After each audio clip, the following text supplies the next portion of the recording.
स्त्रियों के प्रेम और समर्पण की बातें हमने खूब सुनी, लेकिन पुरुषों के प्रेम और कोमल भाव पर शायद उतना नहीं बोला गया जितना बोला जाना चाहिए था।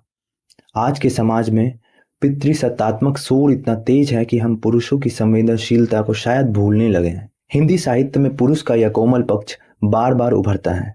यहाँ पुरुष अपनी शक्ति, बुद्धि और अहंकार को प्रेम के सामने समर्पित कर देता है।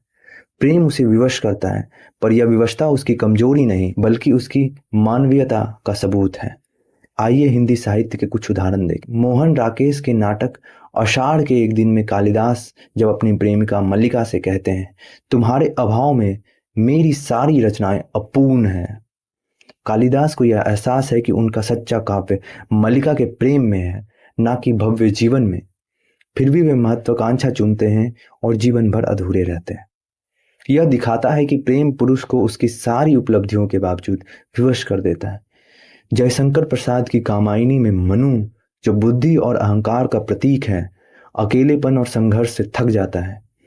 दूसरी ओर श्रद्धा, जो प्रेम और विश्वास की मूर्ति है, अंत में मनु अपनी सारी शक्तियां त्याग कर श्रद्धा के सामने समर्पण कर देता है।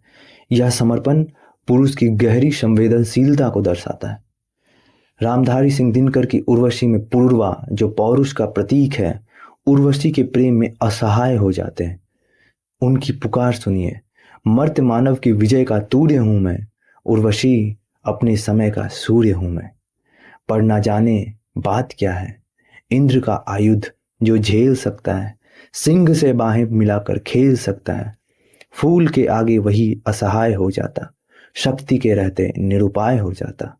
विद्ध हो जाते सहज बंकिम नयन के बाणों से, जीत लेती रूपसी नारी उसे मुस्कानों से।